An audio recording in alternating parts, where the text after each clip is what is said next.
রাধারানী। আর ভাগবতে আমরা কি পেলাম? তার নাম লীলা বর্ণন যদি আমরা শুনতে শুধু ইচ্ছা হবে, শুধু শুনতে ইচ্ছা হবে, তখনই ভগবান আমাদের হৃদয়ে বাধা পড়ে। বলো রাধে রাধে। কি শুনতন না? তারপরে বলছেন, যখনই আমি শ্রবণ করলাম ভাগবত কথা, তখন তিনি হৃদয়ে অবরুদ্ধ হয়ে যান। হৃদয় অবরুদ্ধ হয়ে যায়। ঠিক এই প্রসঙ্গে একটা কথা না বললেই নয়। একদিন বৈকুণ্ঠ ধামে নারদমুনি গিয়েছেন। যাওয়ার পরে দেখছেন বৈকুণ্ঠেতে ভগবান সমাধিস্থ। নারদমুনি তো বুঝতে পেরেছেন যে ভগবান শুধু শয়নই করে আছেন, কিন্তু এই লোকে নেই, বৈকুণ্ঠেতে নেই। অনেকক্ষণ অপেক্ষা করছেন। তারপরে তিনি অনেকক্ষণ অপেক্ষা করার পরে আবার তিনি ওখান থেকে বেরিয়ে গেছেন। আবার 4 ধাম ঘুরে এসে আবার এসেছেন। এসে দেখছেন ভগবান সেই অবস্থায় আছেন। বুঝতে পেরেছ? তখন এবার বলছে, আর যাবো না, অপেক্ষা করবো ভগবানের কখন সমাধিস্থ ভাঙে। এদিকে লক্ষ্মী মা তো পদসেবা করছেন। লক্ষ্মী মা সম্পূর্ণটাই জানেন নারদ কতক্ষণ ধরে আছেন, এর আগেও এসেছেন। যথারীতি ভগবানের ইচ্ছাতে আবার ভগবান নিজের দেহেতে আবার যখন বিরাজ করছেন, তখন নারদমুনি বলছেন, হে প্রভু, আপনাকে একটি প্রশ্ন জিজ্ঞাসা করব। বলছে, বলো। বলছে, আচ্ছা আপনি বলুন, আপনি কোথায় বাস করেন? আমি যখন আসলাম দেখলাম আপনি সমাধিস্থ। বুঝলাম তাহলে আপনি কোনো না কোনো জায়গায় আছেন। আমি তারপরে বেরিয়ে গেলাম, 4 ধাম ঘুরলাম, কোথাও আপনাকে খুঁজে পেলাম না। আপনি থাকেন কোথায়? কোথায় গেলে আপনাকে পাবো? আপনি বৈকুণ্ঠ থাকেন না? তখন ভগবান পরিষ্কার উত্তর দিচ্ছেন, আমি থাকি ভক্তের হৃদয়ে। বলো রাধে রাধে। বলছেন ভক্তের হৃদয়ে থাকে। নারদমুনি বুঝে গেল যে তাহলে আমাকে ভক্ত হতে হবে। ভক্ত হতে গেলে কি করতে হবে? খুব সহজ সরল ভাগবত কথা শুনতে হবে। তাহলেই দেখেন ভগবান এখানেই আমার হৃদয়ে বাস করছেন। তাই আমরা ভাগবতের একটু প্রাক কথা আলোচনা করি। যারা নতুন, যারা পুরনো, সবাই আমরা যারা পুরনো সবাই জানি। যারা নতুন তাদের জন্য একটু বলি প্রাক কথা। ভাগবত এই গ্রন্থ ব্যাসদেব মুনি তার ধ্যান গর্ভে তিনি রচিত করেছিলেন। তার আগে তিনি ব্রহ্মপুরাণ, রামায়ণ, মহাভারত এবং বেদকে 4 ভাগে ভাগ করেছেন। আরও অনেক পৌরাণিক কাহিনী তিনি রচনা করেছেন জগতের মঙ্গলের জন্য, যাতে আমরা এই মানুষ যাতে ভগৎমুখী হয়, ঈশ্বর প্রেমে আপ্লুত হয়। কিন্তু এত চেষ্টা করার পরও তিনি দেখলেন মানুষ সেই পেটের চিন্তার জন্য উদরস্থ ব্যস্ত। তখন ভাগবত পরায়ণ ব্যাসদেব মুনি খুব দুঃখিত হলেন। তিনি চিন্তিত হলেন এবং খুব দুঃখিত মনে শিশু চিন্তা করছেন, এর উপায় কি? জগতের মানুষ কি ভগবান থেকে কি বিমুখ হয়ে যাবে? একজনও কি মন ফিরাবে না? কেননা আমাদের শাস্ত্রে যত কর্মকাণ্ড আছে সমস্ত কিছু হলো কি করে আমাদের এই বহির্জগতে আমাদের এই ইন্দ্রিয় সুখ এবং ইন্দ্রিয় তৃপ্তির জন্য সমস্ত বিধান দেওয়া আছে। এই যজ্ঞ করলে এই পুত্র লাভ হবে, এই যজ্ঞ করলে তোমার এত ধনলাভ হবে, এই যজ্ঞ করলে তোমার স্ত্রী লাভ হবে, এই যজ্ঞ করলে তোমার রাজ্য লাভ হবে, এই যজ্ঞ করলে তোমার দেহ সুন্দর হবে। এরকম বিভিন্ন রকম যাগযজ্ঞের অনুষ্ঠান কর্মবিধান রয়েছে। তাহলে মানুষ সেখানে আগ্রহ হয়ে যাচ্ছে যে আমার আরও ধন চাই, আমার আরও পুত্র সন্তান চাই, এরকম বিভিন্ন রকমের চাহিদা। সেই অনুযায়ী যজ্ঞ অনুষ্ঠান করছে। হ্যাঁ, তখন ব্যাসদেব মুনি বলছে, আচ্ছা এ তো আরও হিতে বিপরীত হয়ে গেল। মানুষকে আমি ভেবেছিলাম মানুষ এর মধ্যে দিয়ে ভগবান পরায়ণ হবেন, তা না হয়ে তো এরা আরও বাসনায় লিপ্ত হয়ে যাচ্ছে। তখন ইতিমধ্যে ওই স্থান দিয়ে নারদমুনি যাচ্ছিলেন। নারদমুনি তখন ব্যাসদেব মুনিকে দেখতে পেয়ে জিজ্ঞাসা করলেন, মুনিবর, আপনাকে বিষণ্ণ বদন কেন? আপনি কে খুব চিন্তিত দেখাচ্ছে। তখন ব্যাসদেব মুনি বলছেন, হে মহিষী, তুমি তো সব জানো, তুমি ভগবানের অন্তরঙ্গ পার্ষদ, যার মুখে সবসময় হরি কথা ছাড়া অন্য কথা নাই। সে তো এই তিলক কেন, কোনো লোকের কথা তার অজানা নয়। অতএব আপনি তো আপনি জানেন আমার যে মনের অবস্থা। নারদমুনি একটু ধ্যানগর্ম চিন্তা করে দেখতে পেলেন ব্যাসদেব মুনির মনের অবস্থা। তিনি ব্যাসদেব মুনিকে বললেন, আপনি সমস্ত কিছুর আরও আয়োজন করেছেন। আপনি মহাভারত লিখেছেন, ব্রহ্মপুরাণ লিখেছেন, ব্রহ্মসংহিতা লিখেছেন, বেদকে 4 ভাগে বিভক্ত করেছেন এবং অন্যান্য আরও কিছু কর্মকাণ্ড করেছেন। কিন্তু ভগবানের রস, ভগবানের যে প্রেম, সেই বর্ণনা তো আপনি কোথাও করেননি। বলছি, তাই তো, আমার তো এটা করা হয়নি। তাহলে কি উপায়? বলছেন, আপনি ধ্যান করুন, ভগবানের লীলা বর্ণনা সমস্ত কিছু আপনি বর্ণনা করুন। জগতের মানুষ তাহা শ্রবণ করে, পঠন করে মুক্তি লাভ করবে এবং ভগবত প্রেমে আপ্লুত হবে, মানুষ তৃপ্ত হবে। ব্যাসদেব মুনি তখন ধ্যানগম্য অবস্থায় প্রবেশ করলেন এবং সমস্ত ভগবানের 10 অবতারের কাহিনী থেকে শুরু করে ভগবানের একদম ভগবান শ্রীকৃষ্ণ অন্তর্ধান পর্যন্ত তিনি বর্ণনা করলেন। ভাগবত রচনা হয়ে গেল ভাগবত, কিন্তু ভাগবত তো রচনা হলো, এই ভাগবত কে শুনবে? কাকে শোনাবেন ব্যাসদেব মুনি? অধিকারী চাইতো, যাকে তাকে তো শোনানো যাবে না।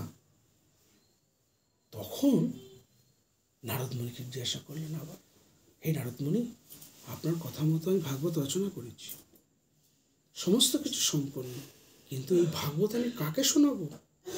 যিনি শ্রবণ করে যথার্থ এই পৃথিবীর মানুষকে তিনি শোনাবেন, সেই অধিকারী কে? তখন নারদমুনি বলছেন, আপনি চিন্তিত হচ্ছেন কেন? কেন? আপনার একমাত্র পুত্র শুকদেব। তখন ব্যাসদেব মুনি আরো চিন্তিত হয়ে পড়লেন যে আমি শুকদেব মুনিকে কোথায় পাবো?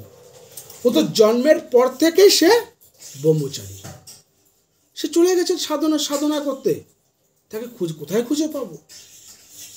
তখন ব্যাসদেব মুনি তার পূর্বের সেই স্মৃতি তার স্মরণ হলো।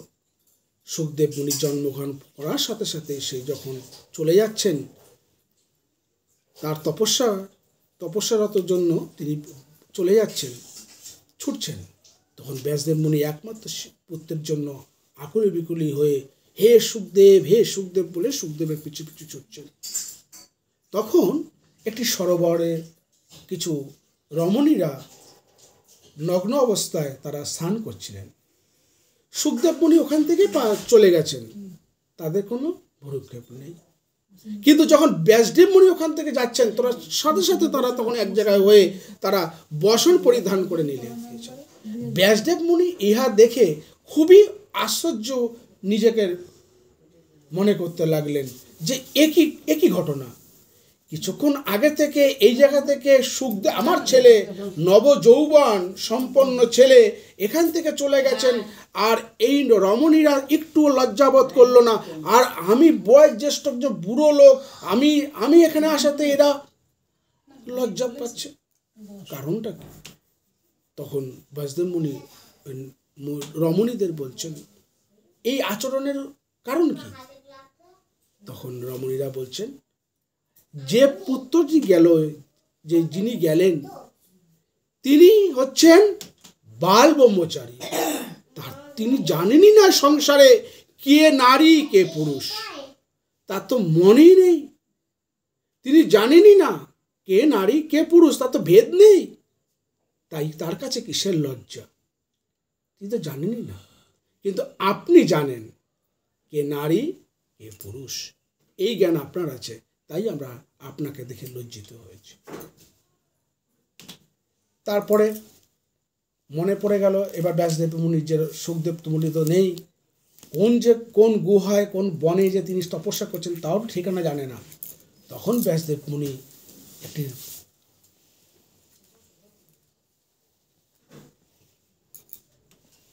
কেউ এসেছে, ব্যাসদেব মুনি তখন একটি মনে মনে একটা সিদ্ধান্ত নিলেন যে বনে তো কাঠুরিরা কাঠ কাটতে যায়, তাদের আমি সংবাদ প্রেষণ করব, যে তাদের জিজ্ঞাসা করব তোমরা যদি এরকম কোনো যুবকরে দেখো ধ্যানরত অবস্থায় ধ্যান করছে, তাহলে তোমরা গিয়ে একটি সংবাদ দেবে। কি সংবাদ? যে ব্যাসদেব মুনি তোমাদের কি চাইছে।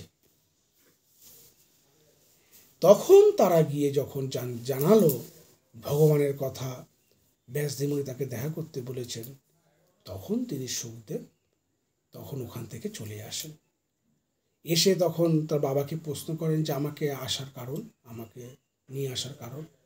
তখন ব্যাসদেব মুনি বলেন যে আমি ভগবানের লীলারস একটি গ্রন্থ রচনা করেছি যার নাম ভাগবত।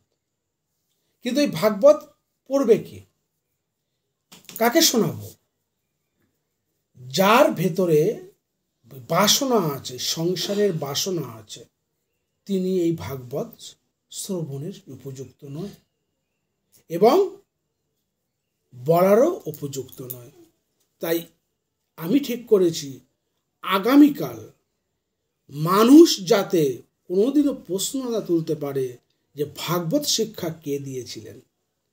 যার ভেতর থেকে বাসনাই যায়নি তিনি ভাগবত শিক্ষা দিচ্ছেন, তার জন্য তোমাকেই ঠিক করেছি।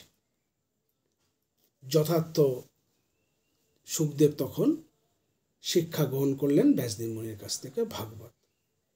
এদিকে কি হয়েছে, ভগবানের ইচ্ছায় পরীক্ষিত রাজা খুব ধর্মপরায়ণ লোক ছিলেন। তিনি একদিন মৃগয়া করতে গেলেন, সারাদিন মৃগয়া করার পরে তিনি কোনো শিকার পেলেন না।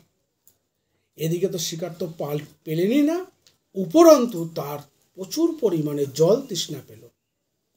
তিনি একটু জলের পাওয়ার আশায় তিনি এদিক ওদিক অনেক খোঁজ করলো, কিন্তু কোথাও জল পেল না।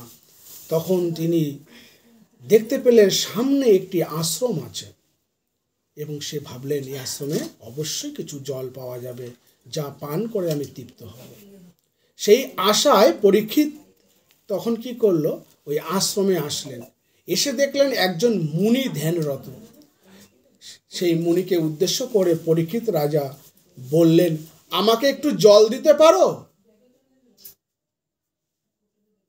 হে মুনিবর, আমাকে একটু জল দিতে পারো? মুনিবর আর কি শুনবে, মুনিবর তখন ধ্যানরত, তখন তো মুনির আর বাহ্যজ্ঞান কিছুই নাই। রাজা তখন ভাবলেন, এই কি, আমি তো স্বয়ং নিজে পায়ে হেঁটে এই আশ্রমে প্রবেশ করলাম, আমাকে কেউ অভ্যর্থনা করলো না, কেউ তো অভ্যর্থনা করলো না আমাকে, কেউ আমি রাজা, এই দেশ এই রাজ্য আমার, কোথায় আমাকে সাদর আহ্বান জানাবে, সে তো করলোই না। উপরন্তু আমি জল চাইছি তা অবজ্ঞা করছে, শুনতে পাচ্ছে না। এই চিন্তা ভেতরে তৈরি হতো। যেই চিন্তা আসা কামনা, কি কামনা আসলো ভালো করে ধরবে, কিন্তু ভাগবত শিক্ষা নেবে। দেখো আমাদের ভেতরে দেখো এইভাবে কামনা দেখো তৈরি হয়, বিভিন্ন রকম কামনা। ওর কি কামনা তৈরি হলো? প্রথম তৈরি হলো কি ইচ্ছা, জল পাবে না, ওটা তো ঠিক ছিল, অত প্রচল ঠিক ছিল না। কিন্তু যেই আসলো অহংকার, না ভালো করে শোনো, আমি রাজা, কিন্তু ওই রাজা কিন্তু এর আগে কোনদিনও কিন্তু পাপ করেনি, কোনো অন্যায় করেনি, ধর্মপরায়ণ রাজা, যিনি কলিকে নিগ্রহ করেছিলেন। কলিকে নিগ্রহ করেছিলেন তিনি পরীক্ষিত। পরীক্ষিতের আরো পরিচয় আছেন। তিনি কে? তিনি অভিমন্যুর পুত্র, না, উত্তরার ছেলে। ভগবান শ্রীকৃষ্ণের কি হয়? নাতি হয়। তাহলে স্বয়ং ভগবান শ্রীকৃষ্ণের নাতি, যিনি মার গর্ভে ছিলেন তখন অশ্বত্থামা ব্রহ্ম অস্ত্র প্রদান করেছিলেন তাকে হত্যা করার জন্য। কেন? পঞ্চ পাণ্ডবের পুরো বংশ নির্মূল করার জন্য। শেষ বংশ প্রদীপ তখন উত্তরার গর্ভে তখন একটু একটু করে বাড়ছে। আর সেই সময় অশ্বত্থামা সেই বংশ প্রদীপটা আস্তে আস্তে আসার আগে নিভিয়ে দেওয়ার চেষ্টা করেছিল। আর ভগবানের ইচ্ছায় ভগবান তাকে রক্ষা করেছিলেন সেই ব্রহ্মাস্ত্র থেকে। ছোটবেলা থেকে পরীক্ষিত এই ঘটনা শুনতে শুনতে বড় হয়েছেন। যাকে দেখেন, যে মানুষকে দেখেন, ভালো করে নিরীক্ষণ করেন, পরীক্ষা করে দেখেন, আচ্ছা এ কি সেই আমার প্রাণদাতা কৃষ্ণ? তার জন্য তার নাম হয়েছিল পরীক্ষিত। পরীক্ষা করত বলে তার নাম হয়েছিল পরীক্ষিত। সেই রাজা মনের ভেতরে কি আনছেন? অহমিকা। আমি রাজা, এই রাজ্য আমার, আমাকে তো অভ্যর্থনা করলো না। ধরে পয়েন্টগুলো আমাদেরও সংসারে কম হয় না? আমি শাশুড়ি, কি বৌমাই কথা বলবে? আজকে তুমি বৌমা আছো, এরপরে তোমার ছেলে মেয়ের বিয়ে দিলে তুমি শাশুড়ি হয়ে যাবে। এর আগে কি ছিলে? মেয়ে ছিলে না? এই এক চিলটো সিঁদুর যেই হয়ে গেছে মাথায়, তারপর কি গেলে? বউ হয়ে গেলে না? এরপরে যখন আবার সন্তান দিয়ে হবে, কি হবে? মা হয়ে যাবে। তারপরে কি হবে? যখন বিয়ে ঠিয়ে দেবে, আবার ওদের বউটাও নিয়ে আসবে, শাশুড়ি হয়ে গেলে। আবার নাতি পুতি যেতে তাদের ঘরে যখন আবার ছেলে পিলে হবে, তুমি ঠাকুমা হয়ে গেলে। আসলে তুমি কিছুই হওনি। না তো কোনো কালে মেয়ে ছিলে, না তো কোনো কালে বউ হয়েছ, না কোনোদিনও তুমি শাশুড়ি হবে, না কোনোদিন ঠাকুমা হবে। তুমি যা তাই রয়েছ। যা ঘটনাগুলো ঘটছে এর সাথে তুমি লিপ্ত হয়ে যাচ্ছ, তাই তুমি কর্মফলে আবদ্ধ হচ্ছ।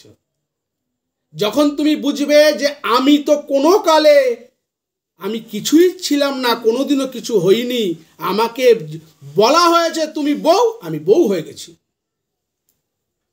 আমাকে বউয়ের আচরণগুলো করতে হবে না?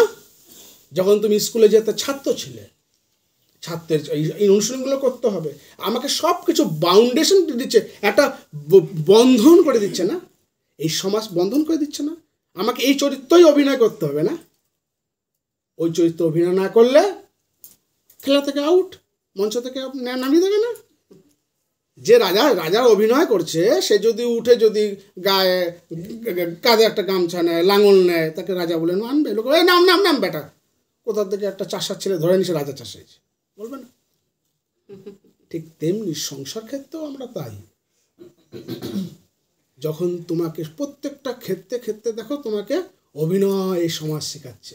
সে তোমার বাবা শেখাতে পারে, মা শেখাতে পারে, দাদা শেখাতে, পরিবেশ শেখাতে পারে, যেই হোক তোমাকে দিয়ে দিচ্ছে, আর তুমি তার মধ্যে নিয়ে নিচ্ছ। তোমাকে দিয়ে বোঝানো হচ্ছে মানে সকলকে বোঝানো হচ্ছে, একই ব্যাপার। ঠিক ধরতে পারছো সবাই? আমরাও তাই, সবাই সেই অভিনয়ের মধ্যে জড়িয়ে গেছি। সঠিক যদি অভিনয় ঠিক করেছ, এর মতো ভালো বৌমা হয় না। আর অভিনয় যদি একটু এদিক ওদিক হয়ে যায়, ব্যাস। ঠিক তেমনি পরীক্ষিতের ভেতরে অভিনয় তৈরি হলো। কি অভিনয়? আমি রাজা, এই অহমিকা বোধ তৈরি হলো। যেই তৈরি হলো, ভগবান শ্রীকৃষ্ণ বলছেন গীতাতে, অর্জুন দুটো দ্বার মানে দরজা, দুখানা দরজা, একটা কাম, একটা ক্রোধ। কোথায় যাওয়ার? নরকে যাওয়ার। নরকে যাওয়ার দুটো রাস্তা। কোনটা বললাম? কাম আর ক্রোধ। কাম মানে কামনা বাসনা, কাম মানে কামনা বাসনা। রাজার ভেতরে কামনা আসলো, আমি বাসনা আসলো, আমি রাজা, এই রাজ্য আমার, আমাকে অভ্যর্থনা করলো না, অপরন্তু আমি জল চাইছি, জল দিচ্ছে না। এই যে কামনা তৈরি হচ্ছে। এবার দেখো, কামনায় যখনই ঘি পড়বে দাউ দাউ করে জ্বলে উঠবে না? কামনার আগুনে জল এবার দাউ দাউ করে কি হচ্ছে, এবার যেই অহমিকা সব যুক্ত হয়ে গেল, যেই কামনাকে বাধা পেল, তখনই ক্রোধ সৃষ্টি হয়ে যায়। সংসারতা কি, আমি অফিস থেকে এসেছি, আমার এখনো কিছু জোগাড় হয়নি, ব্যাস রেগে গেল, ফট করে দাউ করে রেগে গেল না? সংসারও তাই, সংসারের ভেতর সব কিছু দেখবে ভাগবত এই জন্য শুনতে হয়, শিখতে হয়। যদি রাজার ভেতর না আসতো তাহলে কখনোই হতো না। সে রেগে গেল, রেগে গিয়ে কি করলো, মানুষের ক্রোধ হলে কি হয়, দিক বিক শূন্য সব কিছু হারিয়ে ফেলে। সঙ্গে সঙ্গে সে দেখলো একটি সামনে কি আছে, একটি মৃত সর্প পড়ে আছে। ধনুকের আগা দিয়ে সর্পটা তুলে নিয়ে শ্রমিক মুনি, যে মুনি ধ্যান করছিলেন সেই মুনির নাম শ্রমিক মুনি, শ্রমিক মুনির গলায় পড়ে দিয়ে চলে আসলো। এই দৃশ্য দূর থেকে এক মুনির ছেলে দেখছিল। সে দেখে বলল, এ তো খুব ভয়ানক অবস্থা, আমাদের মুনিশ্রেষ্ঠ শ্রমিক মুনিকে তিনি অপমান করলেন রাজা, এক্ষুনি তো গিয়ে খবর দিতে হয় সিংহীকে। সিংহী তখন আর তারও সমবয়সী ছেলেদের নিয়ে জলক্রিয়া করছিল, জলে স্নান করছিল, খেলাধুলা করছিল। সে গিয়ে বললো, সিংহী শিগগিরই আসো। সিংহী বলছে, কি হয়েছে? বলছে, ভয়ানক আশ্রমে একটি ঘটনা ঘটে গেছে, তোমার বাবাকে একজন রাজা খুব অপমান করেছেন, চলো দেখবে আসো। শ্রমিক মুনির ছেলে সিংহী মুনি যখন আশ্রমে আসলেন, দেখলেন গলায় একটি মৃত সর্পতা বাবা পড়ে আছে। তার ভেতর দেখো কিভাবে কামনা বাসনা, তার ভেতর সিংহীর মুনির ভেতরও কামনা বাসনা ঢুকছে। দেখো কিভাবে, কি আমার বাবা এত বড় মুনি, তাকে অপমান করা, ব্যাস সঙ্গে সঙ্গে ক্রোধ উৎপন্ন হওয়া, সঙ্গে সঙ্গে হাত দিয়ে জল তুললো, ব্রাহ্মণের ছেলে তো, জল তুলে আসমন করলো, আবার জল নিয়ে অভিশাপ দিল, যে আমার বাবার গলায় মৃত সর্প প্রদান করেছে, আমার বাবাকে অপমান করেছে, তার 7 দিনের মধ্যে তক্ষক দংশন করবে।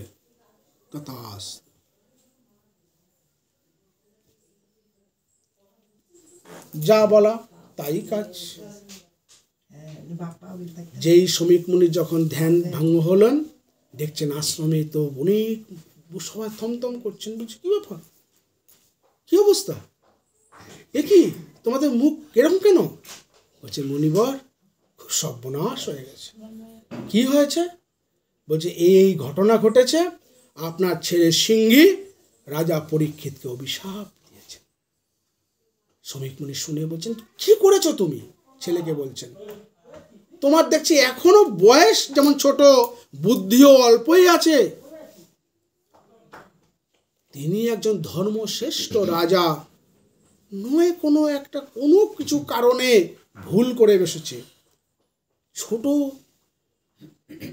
ছোট অপরাধের জন্য এত বড় অপরাধের শাস্তি তুমি দিলে, এ তুমি ভয়ানক ভুল করেছো, এ তোমার করা উচিত হয়। কি করবে? ব্রহ্মশাপ, বুঝেছো? এখনকার ব্রাহ্মণের মতো না তো, আগেকার ব্রাহ্মণের তো ব্রাহ্মণত্ব, ব্রাহ্মণের 9টা গুণ থাকে, বৈষ্ণবের কটা গুণ? 100 খানা। বৈষ্ণবের কটা গুণ? 100 খানা। গুণ মানে নিয়ম, 100 খানার নিয়ম পালন করতে হবে প্রতিদিন। আজকে একটা, তারপরের দিন একটা, তারপরের দিন একটা, এরকম নয়, প্রতিদিন 100 খানা নিয়ম পালন করে ওর মধ্যে দিয়ে চলতে হবে, তাহলেই তুমি যথার্থ বৈষ্ণব হয়েছ। আর ব্রাহ্মণ 9টা। এই জন্য বলা হয় শাস্ত্রে, বৈষ্ণব হচ্ছে হলো ব্রাহ্মণেরও প্রণাম যোগ্য। এই জন্য ভগবান ঠাকুর শ্রী রামকৃষ্ণ, যার গলায় তুলসী গলায় মালা দেখতো, তার প্রণাম নিত না, হাত জোর করেই প্রণাম হতো, হ্যাঁ, পায়ে প্রণাম নিত না। ঠাকুর শ্রী রামকৃষ্ণকেও দেখেছি। তা ব্রাহ্মণের 9টা গুণ, 9টা গুণ মানে 9টা নিয়ম, 9টা নিয়মের মধ্যে দিয়ে প্রতিদিন চলতে হয়। যিনি চলেন তার বাক্য এদিক আর ওদিক হবে না, বলে ফেলেছে কি হবে। শমীক মুনির সঙ্গে সঙ্গে এই বার্তা নিয়ে তিনি রাজমহলে আসলেন। এদিকে রাজা পরীক্ষিতের তখন বাড়িতে আসার পরে তার ভেতরে একটা অনুশোচনা হয়েছে। যে কোনোদিনও ভুল করেনি, সে যদি ভুল করে বসে তার বিবেক কি করবে? কি করে বিবেক তাকে নাড়াবে। সবার ভেতরে বিবেক আছে না? আমাদের ভেতরে সবার বিবেক আছে না? যার বিবেক ঘুমিয়ে আছে তার তো অধপতন অসম্ভবই না। যার বিবেক জাগ্রত সে তো কিছুই অন্যায় করে না। কোনো কারণে ওই যে ক্রোধের ফলে কি হয়েছে, বিবেক ঘুমিয়ে গেছিল, বিবেক কাজ করতে পারে। কিন্তু পরে যখন ক্রোধ নিবারণ হয়েছে তখন কি হয়েছে, তখন তার বিবেক জাগ্রত হয়েছে। আমি পরীক্ষিত রাজা, অভিমন্যুর পুত্র, স্বয়ং ভগবান আমার প্রাণদাতা, আমি কিনা এত বড় অন্যায় কাজ করেছি। ছি ছি ছি ছি ছি, কালকে থেকে সকাল হতে না হতে আমি কি করে এ রাজ্য সভায় এই সিংহাসনে বসে সবার সামনে বসবো, মুখ দেখাবো? আমি পরীক্ষিত, কি করে দেখাবো? রাজা তখন অনুশোচনায় কান্না করছেন, বলছে আমার তাহলে মৃত্যু হওয়াই উচিত। কি হওয়া উচিত? মৃত্যু কামনা করছেন কে? রাজা পরীক্ষিত। সেই সময় ঢুকেছেন শমীক মুনি। রাজা দূত এসে বলছে, রাজমশাই আপনার সাথে মুনি শমীক মুনি দেখা করতে এসেছেন তার এক শিষ্যকে নিয়ে। রাজা বলছে শিগগিরই নিয়ে আসো, পাদগ্র দিয়ে তাকে অভ্যর্থনা করো, বসতে দাও, আমি যাচ্ছি। যথারীতি শমীক মুনিকে পাদ্য অগ্র দিয়ে তাকে অভ্যর্থনা করা হলো, তাকে বসানো হলো সুসম্মানে। পরীক্ষিত রাজা গলায় বস্ত্র দিয়ে সে হাঁটু জনু করে পায়ে মিনিত করে বলছে, মুনিবর আমার সমস্ত কর্ম আপনি ক্ষমা করুন, আমি জানি না এরকম কেন কর্ম করে পড়লাম। শমীক মুনি বলছেন, দেখো রাজা, এই পৃথিবীতে এই ব্রহ্মাণ্ডে যাহা কিছু হয় না কেন, এমনকি চন্দ্র সূর্য থেকে সমস্ত নক্ষত্র, তার ইশারা ছাড়া চলে না। তুমিও যে কাজ করেছো, যে ভুল করে ফেলেছো, তারই ইশারা জানবে। বলো রাধে রাধে। এবার একটু থামি, না তো রস হবে না। এই কথা শুনে যাওয়ার পরে তোমরা যদি বাড়িতে গিয়ে ভুল করো, ভাববা ভগবান করাচ্ছে, এটা না, এটা করো না। কিন্তু তোমরা যদি নিজেরা ভুল করো আর ভাববা ভাগবত কথা শুনে আসলাম, ওরে তার মানে তো আমি এই ভুল তো তিনি করাচ্ছেন। না না না, আমরা যেটা ভুল করি আমরা নিজেরাই ভুল করি, সেই শাস্তি আমরা নিজেরাই পেয়ে যাই। কিন্তু ভগবান, শমীক মুনি বললেন, রাজা তুমি মন দুঃখ করো না, ভগবানের ইচ্ছাতেই তোমার এই করণীয়। তখন পরীক্ষিত রাজা বলছে, রাজামশাই তাহলে আমার উপায়? অন্যায় তো করেছি, এর তো শাস্তি অবশ্যই হওয়া উচিত। বলছে শমীক মুনি বলছেন, তারও ঘটনা ঘটিয়ে ফেলেছেন ভগবান। বলেছে কি ঘটনা ঘটিয়েছেন? বলছে আমার ছেলে সিংহী সেও অপরাধ করেছে। কি করেছে অপরাধ? আপনাকে অভিশাপ দিয়ে ফেলেছে। ভগবানের ইচ্ছায় অভিশাপ দিয়ে ফেলেছে। রাজা শুনে বলছে, তা তো বেশ, আমি তো অভিশাপের উপযুক্ত শাস্তি চাই, আমি তো এই আশাই ছিলাম, আমার মৃত্যু হওয়া উচিত। কিন্তু আমাকে দয়া করে বলবেন আমার মৃত্যু কবে হবে? বলছে ঠিক 7 দিনের মাথায়। বলো রাধে রাধে। আমাদের মৃত্যু কবে আমরা জানি না, তাই আমরা কি করি? হ্যাঁ, যত পারি কি করছি, এই পৃথিবীর জিনিস সঞ্চয় করে যাচ্ছি না, যত বাড়াচ্ছি সম্পত্তি বাড়াচ্ছি, কোনা কানা করে নিতে পারবো না। আর পরীক্ষিত রাজা তো রাজা ছিলেন, অধীশ্বর, হ্যাঁ, তার তো সম্পত্তির তো অভাব ছিল না। তিনি কি করলেন? জিজ্ঞাসা করছেন আমার মৃত্যুর তারিখটা বলুন। রাজা বললেন তোমার মাত্র আয়ু 7 দিন। রাজা বলছে উত্তম উত্তম, এই 7 দিন আমায় কি করতে হবে বলুন। শমীক মুনি বলল, রাজা আপনি ভগবতমুখী হন, একমাত্র ভগবানের স্মরণ ছাড়া এই 7 দিন আপনার আর কোনো কাজ নেই। তখন পরীক্ষিত রাজা বললেন, মুনিবর, আপনি আমার শ্রেষ্ঠ উপায় বলেছেন। সকাল না হতে হতে তিনি সমস্ত কিছু রাজ্যভার তার ছেলের হাতে অর্পণ করে তিনি বৈরাগ্য পোশাক ধারণ করে তিনি বেরিয়ে গেলেন। যখন তিনি রাজ্য ত্যাগ করেছেন, রাজ সিংহাসন ত্যাগ করেছেন, সমস্ত দায়িত্ব তার ছেলের হাতে দিয়ে তিনি যখন নির্বাসন নিয়েছেন, তখন সমস্ত পৃথিবীর সমস্ত যে যেখানে ছিল সবার খবর তো হয়ে যাবে।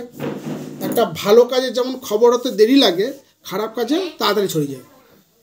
খারাপ কাজের খবর তাড়াতাড়ি ছড়িয়ে যায়। সঙ্গে সঙ্গে রাজার খবর তো দিক বিদিকে ছড়িয়ে গেছে যে রাজা এরকম অবস্থা। তখন সব মুনি ঋষিরা, দেবর্ষি, সমস্ত সবাই, পণ্ডিতগণ সবাই সেই পরীক্ষিত কোথায় যায় তার পিছু পিছু নিলেন। এদিকে স্বর্গের দেবতারা তখন ভাবছেন, যিনি পরীক্ষিতকে একবার বাঁচিয়েছিলেন সেই ভগবান আবার নয় পরীক্ষিতকে আবার বাঁচাবেন, আবার ভগবানকে আমরা দর্শন করব, চলো আমরা মর্তলোকে যাই। তাই স্বর্গের দেব দেবীরাও পর্যন্ত তারাও ছদ্মবেশে, মুনি বেশে তারাও এই ধরিত্রীতে চলে আসলেন সুখদেবের কাছে, এই পরীক্ষিতের কাছে। একটা বিরাট সভা তৈরি হলো। মাঝখানে পরীক্ষিত ভাবলেন, এ তো দারুণ জিনিস। হ্যাঁ, এত মুনি ঋষি, আমি যখন রাজা ছিলাম এত মুনি ঋষিদের আমি দর্শন করি নাই, এত দেব দেবীদের আমি দর্শন পাই নাই। সময় কোথায় আমার, এই রাজ্যের কাজে আমি সময় পাইনি। আর আজকে প্রভুর ইচ্ছায় সবার চরণ আজকে আমি তার দর্শন করছি। তখন পরীক্ষিত রাজা বলছেন, আপনারা দয়া করে এই 7টা দিন ভগবানের কথা বলুন, আমার প্রাণদাতা কৃষ্ণের কথা বলুন। আমি শুনতে শুনতে কর্ণকহরে ভগবানের কথা শুনতে শুনতে দেহটা নাশ করি, কিন্তু ভগবানের কথা কে বলবে, কে বলবে? এই ভাবতে ভাবতে তখন ওইখান থেকে যাচ্ছেন সুখদেব মুনি। সুখদেব মুনি যখন যাচ্ছেন তখন তো তিনি দেখছেন কত মানুষ, কত মুনি ঋষিরা, স্বর্গের দেব দেবীরা আছেন, তারা চিনে ফেলেছেন সুখদেবকে। যেই সুখদেবের পথে যাচ্ছেন তাকে আলিঙ্গন করে নিয়ে এসেছেন, অভ্যন্তনা করে তাকে সুখদেবকে বসিয়েছেন। সবাই সুখদেবের জয়গান করছেন, সুখদেবের ধ্বনি দিচ্ছেন। তখন পরীক্ষিত রাজা সুখদেবকে বলছেন, হে মুনিবর, আপনি যে ভগবানের ইচ্ছা যে আপনার দর্শন পাবো, এও আমার খুব সৌভাগ্য, এ আমার সৌভাগ্য। দয়া করে আমাকে ভগবানের কথা শোনান। সুখদেব মুনি তখন 7 দিন ধরে এক এক করে ভগবানের লীলা বর্ণনা করলেন। সুখদেব মুনির কথা শুনে পরীক্ষিত তখন 7 দিনের একটু জল পর্যন্ত, অন্য তো দূরের কথা, জল পর্যন্ত জীবের আগায় স্পর্শ করেনি, শয়ন করেনি। দিবারাত্র শুধু সুখদেব গোস্বামী তিনি বলেছেন আর পরীক্ষিত রাজা শ্রবণ করেছেন। শুধু পরীক্ষিত রাজা নয়, সেই সময় কি বললাম, এই সারা পৃথিবীর যত মুনি ঋষিরা ছিল এবং স্বর্গের দেবদেবীরা পর্যন্ত মর্তলোকে ছিল, তারাও পর্যন্ত ভাগবত কথা শ্রবণ করেছেন। ভাগবত শুনলে কি হয়? ভাগবত শুনলে আমাদের মনের কামনা বাসনা বিলুপ্ত হয়। ভাগবত কথা না শুনলে পরে এই কর্ণকুহরের শুদ্ধ হয় না, কর্ণকুহর শুদ্ধ হয় না। আর কর্ণকুহর শুদ্ধ না হলে পরে এই হৃদয়েতে ভগবান বাধা পড়েন না। আর ভগবান যদি একবার বাধা না পড়েন, তিনি আর তো তাকে বাধার কোনো উপায় নেই। তাই ভগবত কথা শ্রবণ 7 দিন ধরে চলছে। পরীক্ষিত রাজা শুনছেন, শুনতে শুনতে ঠিক কালের নিয়মে তক্ষক এসে তাকে দংশন করেছিলেন। পরীক্ষিত রাজার দেহ ভস্ম হয়ে গেছিলেন। কিন্তু শুনতে শুনতে গেলেন। এখানে চলে আসে আরেকটু আগে, এই ঘটনার আরো আগে কুরুক্ষেত্রের মাঠে দাঁড়িয়ে অর্জুন মহারাজকে ভগবান বলছেন। অর্জুন মহারাজ জিজ্ঞাসা করছেন, বলছে ভগবান, যখন মানুষ, আপনি বললেন যে মানুষ যারা যোগ সাধনা করছেন, যারা ভক্তি পথে সাধনা করছেন, তারা প্রত্যেকে তো আপনাকে পাওয়ার জন্যই তো সাধনা করছেন।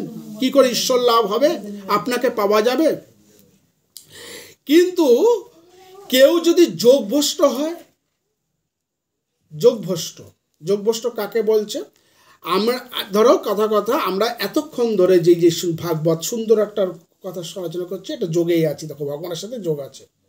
এখান থেকে দরজা থেকে বেরিয়ে গিয়ে আবার সংসারে অন্য কিছু যাতাকলে পড়ে গেলাম, একটা যোগভ্রষ্ট, যে সর্বদা তৈলধারার ন্যায় তার চিন্তন করতে পারছে না। বোঝা গেল? এই জন্য একটা কথা আছে না, হাতে কাজ মুখে নাম।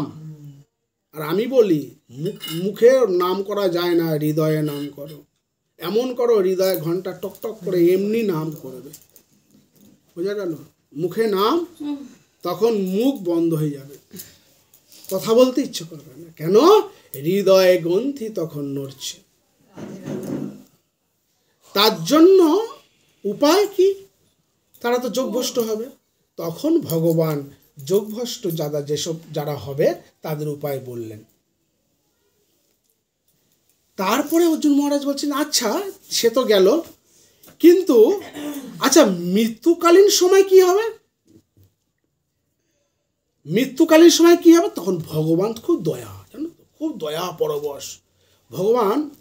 তুই প্রত্যেকটা জিনিস দেখবে ভগবানের প্রেম। বলছে তুমি শ্রীকৃষ্ণের প্রত্যেকটা কথা শুনবে, দেখবে সব কিছু থেকে ভক্তকে রক্ষা করছেন। তিনি ভক্ত ছাড়া আর কিচ্ছু বোঝে না, তিনি কিচ্ছু বোঝেন না। কে চারাল, কে ব্রাহ্মণ, কে রাজা, কে দরিদ্র, কে প্রজা, কিচ্ছু বোঝে না, কিচ্ছু চেনে না। তিনি চেনেন ভক্ত। ভগবান নিমাই আমাদের গৌরাঙ্গ যখন পৃথিবীতে অবতীর্ণ হয়েছিলেন, তিনি একটি কাঁস দিয়েছিলেন নিতাই মহারাজ। নিত্যানন্দ মহারাজ তখন গিয়ে দাঁড়ে তাকে বলছিল, তুমি গিয়ে ভাই সবার কাছে গিয়ে বলো হরি বল, হরি বল, হরি বল। এই দুটো বাণী সবার কাছে গিয়ে পৌঁছে দাও। প্রসঙ্গ কিন্তু ওখানেই আছি, যাইনি, একটু আবার এদিকে আসলাম। তখন নিত্যানন্দ মহারাজ গিয়ে জগাই মাদাইকে পা ধরে বলছে, ভাইরে একবার হরির নাম কর, একবার হরির নাম কর। কারণ তোমরা যে অপরাধী, একই ব্রাহ্মণ কুলে জন্মগ্রহণ করে সুধা পান করছো। বুঝেছো? শাস্ত্র আমরা যাকে তাকে দিয়ে বাড়িতে পুজো করাই না, ব্রাহ্মণ হলেই হলো না। জানো শাস্ত্রে আছে, যে ব্রাহ্মণ মদ্যপান করে সেই ব্রাহ্মণের দ্বারা নারায়ণ পূজা চলে না।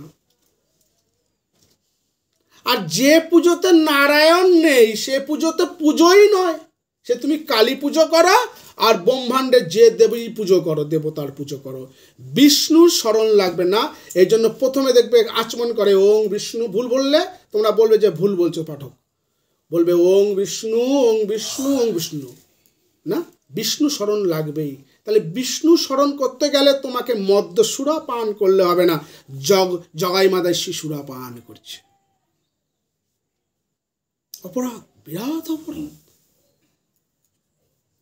তার জন্য এই অপরাধ থেকে কি করে নিস্তার পাবে? বলছে হরির নাম। এই কলি যুগে একমাত্র উপায় হরির নাম, আর কোনো উপায় নেই। তাই তার পায়ে ধরছে। বোঝো কত বড় প্রেমিক হতে পারে। আরে তোমার গাছে লাউ জন্মেছে, ভালো করে বোঝো, লাউ পোকায় খেয়ে যাচ্ছে, তা কার দায়িত্ব? তোমার। আমি গিয়ে বলছি, ও দিদি তুমি এই নাও বিষ তেল, এই নাও অমুক, তুমি লাউয়ে ফলনে দাও, না তো তোমার লাউ গাছে ফলন নষ্ট হয়ে যাচ্ছে। তা প্রেমটা কার? আমার না, ওর না। কিন্তু জগাই মাদাই ব্রাহ্মণরা জন্মগ্রহণ করে তো অন্যায় করছে একের পর এক, প্রেম কার হচ্ছে? নিত্যানন্দ মহারাজ। কাণ্ড দেখেছ? আমরা একটা কথা আমার ঠাকুমা বলতো যে কি ঘরের খেয়ে বনের মোষ তাড়ানো, এরকম ব্যাপার না? নিত্যানন্দ মহারাজ কেন করবে না? ঘরের খেয়ে বনের মোষ তাড়াবে না কেন? গুরু আজ্ঞা সর্ব আজ্ঞা, বুঝেছ? গুরু আজ্ঞা সর্ব আজ্ঞা, এটা জেনে রাখো। গুরুকে ভগবান তাকে আজ্ঞা দিয়েছেন, ভাইরে ঘরে ঘরে গিয়ে এই নাম বিলো, তাই সে জগন্নাথের পায়ে ধরছেন। এবার চলে আসি আবার আগের জায়গায়, কুরুক্ষেত্র মাঠে। অর্জুন মহারাজ জিজ্ঞাসা করতে, প্রতিটা দেখবে একটা যোগ আছে, এই যুগের সাথে ওই যুগ না, আমরা বলি না ওই যুগে ঘটেছে, এই যুগে কি হবে? আলবার হবে, চিরকাল থাকবে, সূর্য ছিল আছে থাকবে, আমি থাকবো না, এই দেহটা পুড়ে ছাই হবে। আর নয়তো কোনো মতে হয়তো দেখা গেল কেউ আবার কবরও দিতে পারে না, যার যেরকম নিয়ম আছে। কিন্তু যাই হোক না কেন, মাটির সাথে মিশে যাবো এই দেহটা, কিন্তু সূর্য তো থাকবে, চন্দ্র থাকবে, চিরকাল থাকবে না? তাই তার বাণী, তার কথা সব যুগেই সত্য। তিনি পরিষ্কার বলছেন, অর্জুন মহারাজ বলছেন, প্রভু কি কি অবস্থা হবে তাদের?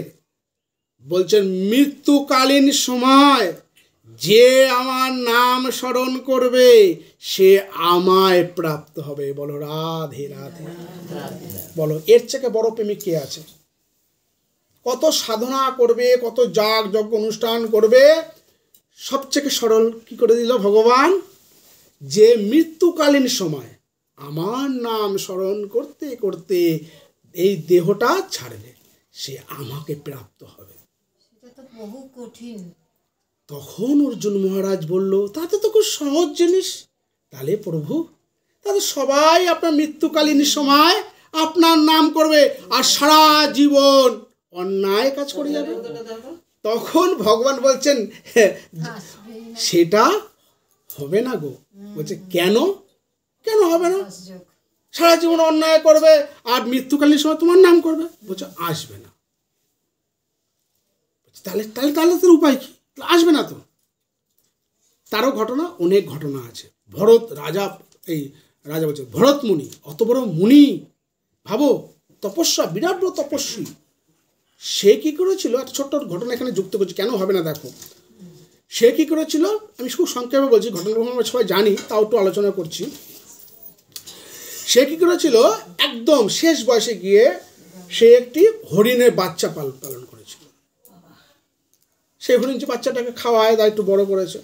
মৃত্যুকালীন সময় সে চিন্তা করছে, আরে আমার সেই হরিণ শাবকটি কোথায়? কুয়োয় পড়ে গেল কি না বাঘে খেয়ে নিয়ে গেল? এই চিন্তা করতে করতে তিনি পরবর্তী জন্মেতে কি হয়েছে, আমরা কি পাই শাস্ত্রে? ওই ভরত মুনি হরিণ হয়ে জন্মগ্রহণ করেছে, তাই তো? তাই ভগবান গীতাতেও সেই কথা বলছেন। দেখো কত মিল শাস্ত্রের সাথে।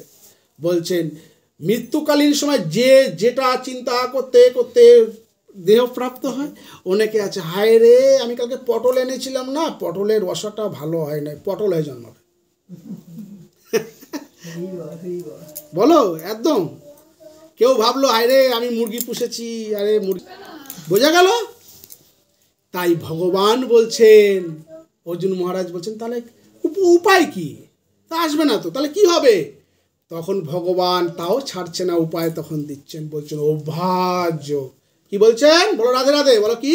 অভ্যাস যোগ। অভ্যাস করো একটু একটু করে।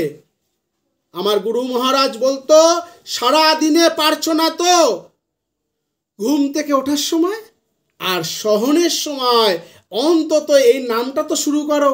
বলো রাধে রাধে। আমার গুরু মহারাজ বলতো অল্প অল্প করে করো, অল্প, প্রতিদিন 5 মিনিট 5 মিনিট করতে করতে 7 মিনিট করতে করতে দেখবে একদিন 24 ঘন্টা হয়ে গেছে। কিন্তু তুমি প্রতিদিন একদিনই 24 ঘন্টা করতে পারবে না। অভ্যাস যোগ একে বলা হয়। অল্প অল্প করে শুরু করো। আবার ও যারা কুড়েমি তারা বলো অল্প অল্প করেছে তো, ওই গুরুজি বলেছে 108 বার নাম করতে, ওই 108 বার আমি জপ করবো কোনো রকমে, তারপরে সিরিয়াল দেখবো বসে বসে। হবে না। 108 বারটাকে ঘুরিয়ে কত লক্ষবার করতে হবে এই আমার মাথায় ঢুকাতে হবে। বোঝা গেল? যদি এটা থাকে তাহলে অভ্যাস যোগে পড়ে গেলাম, তাহলে ঠিক মৃত্যুকালীন সময় ভগবানের নাম স্মরণ হবে আর প্রার্থনা থাকতে হবে। হে ভগবান, প্রতিদিন প্রার্থনা, হে ভগবান, হে দয়াল প্রভু, দেখো তোমার এই ভুবনময়িনী মায়ায় আমাকে কখনোই মুগ্ধ করে রেখো না, যদিও রেখেছো বেরোতে পারছি না, তুমি বের করো, আর নাই করো তোমার ব্যাপার। এইভাবে সরলভাবে প্রার্থনা, তোমাদের প্রার্থনাও শিখিয়ে দিই আজকে প্রভুর কৃপায়। খালি বলবে যে প্রভু, জানি না কখন এই দেহ থেকে আমার এই দীর্ঘ শেষ নিঃশ্বাসটা ত্যাগ হবে, আমি জানি না।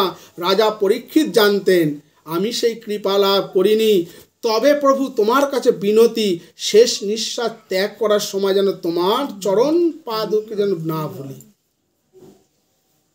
তোমার স্মরণ ছাড়া যেন আমার মৃত্যু না হয়। যদি এইভাবে তার কাছে প্রতিনিয়ত যদি প্রার্থনা করতে থাকি, প্রভু কথা দেন, কথা শোনেন, কথা রাখেন। এ অন্য কোনো বেগুনওয়ালা নয়, বা কাপড়ওয়ালা বা সোনার দোকানওয়ালা নয়, বা কোনো মন্ত্রী নয়, মিনিস্টার নয়, তাকে একটা কথা বলেছি সে রাখবে না। এ হচ্ছে ভগবান শ্রীকৃষ্ণকে কথা বলছি, তিনি রাখবেন, তিনি প্রতিশ্রুতি দেন। তিনি বলছেন যে ভক্ত অনন্য মনে আমার কথা চিন্তা করে, তার কথা আমি চিন্তা করি। বলো রাধে রাধে। এর এত বড় গ্যারান্টি কোথায় আছে বলো, কোথায় আছে? আমরা এই কথাগুলো বারবার করে কেন বলি জানো? আমাদের ভেতরে তৈরি হওয়ার জন্য। ভগবানের কথা আমরা বিশ্বাস করি না কেন?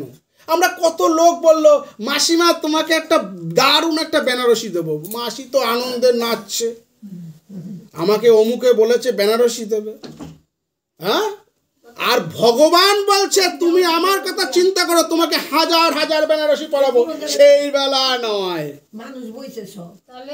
বোঝা গেল? তাই ভগবানের কথা আমাকে বিশ্বাস করতে হবে হাড়ে হাড়ে, শুধু শুনলে হবে না। ভগবান বলছেন অনন্য মনে আমার কথা চিন্তা করো, আর কিচ্ছু না। কি করে চিন্তা করব? সকাল থেকে রাত পর্যন্ত আমার তো কত চিন্তা। আচ্ছা, সেই চিন্তাগুলো ভেতরে কেন কৃষ্ণকে ঢুকাতে পারি না? কৃষ্ণকে কি করে ঢুকাতে পারি না? সব কিছু কৃষ্ণময় কেন দেখতে পাই না?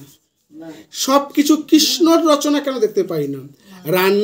রান্নাটা যদি কৃষ্ণের জন্য করি, ভালো করে বুঝবে কথাগুলো, ভালো করে বোঝো। সব যদি কৃষ্ণের সংসার করে দিই, যে স্বামীকে আমি পেয়েছি সে স্বামীটাও কৃষ্ণ, কৃষ্ণের দ্বারা রচিত, তার সাথে আমি ব্যবহার করব কৃষ্ণ, তাকে আমি কৃষ্ণেরই ভক্ত হিসাবে কৃষ্ণের ভক্তকে খাওয়াচ্ছি, সেই মনে করে রান্না করছি, দেখো কৃষ্ণ, সব কিছুতে কৃষ্ণ। আমি তাকে আমার স্বামীকে সেবা করছি, কি মনে করছি? কৃষ্ণের ভক্ত। তোমার স্বামীও যদি সেই রূপ যে শুরু করে যে আমার বউ তো কৃষ্ণের দাসী, আমার কৃষ্ণের প্রেয়সী, তাকেও আমি সেই জন্য করেছি, তার জন্য একটা সুন্দর একটা অলঙ্কার কিনতে যাচ্ছি, মনে করছি কৃষ্ণের প্রেয়সীর জন্য আমরা কিনছি। আমার শুধু বউ নয়, কৃষ্ণের ভক্ত, তার জন্য একটা অলঙ্কার কিনছি। দেখো সংসারটা প্রত্যেকে কৃষ্ণ কৃষ্ণ অটোমেটিক মনে হচ্ছে কিনা? দেখো সরল উপায় বলে দিচ্ছি। যে খরিদ্দার আসছে, যার দোকান ব্যবসা, যে খরিদ্দার আসছে, আমি কেন মনে করছিলাম যে খরিদ্দার সে কৃষ্ণ রূপে আসছেন কিনা? আমি জানি না, আমি তো জানি না কৃষ্ণ রূপে তিনি আসছেন কিনা। দেখো সর্বদা কৃষ্ণ কৃষ্ণ ভাবনায় চলে আসবে। যিনি সর্বদা কৃষ্ণ কৃষ্ণ ভাবনায় ভাবিত হয়, কৃষ্ণ তার কথা ভাবে, এখানে কিছু করার নেই। এটা হলো জগতেরও তাই, যার কথা তুমি বেশি বলবে সে তোমাকে একটু বেশি ভালোবাসবে। আর ভগবানের ভালোবাসার জন্য আমার একটুখানি কেনই বা না করি? তাই কি হচ্ছে এত গোলযোগ কেন? কথার ভাগবত কথার কোনো গোলযোগ হচ্ছে, তাই হচ্ছে ভগবান বলছেন অভ্যাস।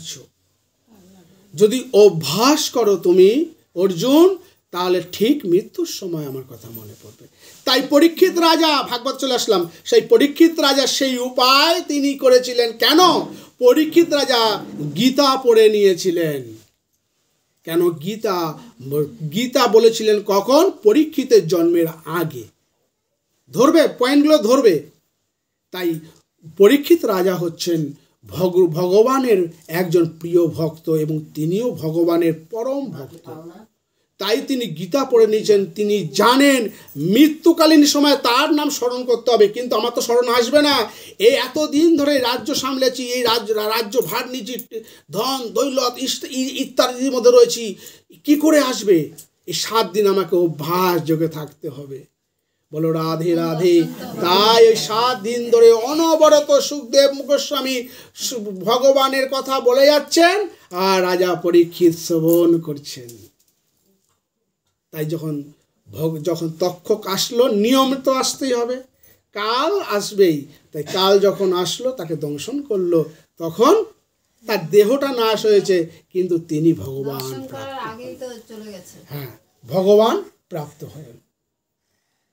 তাই একটা কথা দেখো, আবার পুনরায় বলি, আবার বললাম, কি বললাম? তার দেহটা নাশ হয়েছে, তিনি কোথায় গেলেন? ভগবান প্রাপ্ত হলেন। বোঝা গেল? আবার একটু টানি, দেখো ভগবানকে না, ভগবানের ইচ্ছায় কেউ ভক্ত হয়, আবার তার বিদ্বেষী ভাব হয়, বৈরী ভাব হয়। যেমন শিশুপাল, সে সর্বক্ষণ কৃষ্ণ কৃষ্ণ করত, গালাগালি করছে কৃষ্ণ বলে। তাই মৃত্যুকালীন সময় যখন কৃষ্ণ কৃষ্ণ করতে করতে তার যখন সুধাংশু চক্র দিয়ে তার গলা ছেদন করা হচ্ছে, তিনি তো দেহ নয়, তিনি কিন্তু দেহ নয়। আজকে আমি তুমি সবাই দেখছি না, এক একটা না, আমরা আত্মা। তার আত্মা শিশুপালটা কোথায় গিয়ে বিলীন হচ্ছেন? ভগবানের হৃদয় দেশে গিয়ে প্রকট হচ্ছে।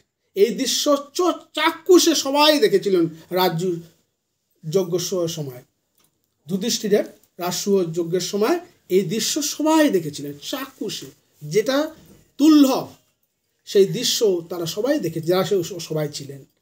তারা ভাবলেন ভগবানের একই অচিন্ত প্রেম, যে এত বড় বৈরীভাবে চলতো, তিনি তার নাম করাতে তাকে প্রাপ্ত হয়ে গেল কেন? তার কথা প্রত্যেকটা ক্ষেত্রে এদিক ওদিক যেদিক দেখাও না কেন, তার কথা মিলবে, তার কথা সত্য, তার পরিচয় বহন করবে।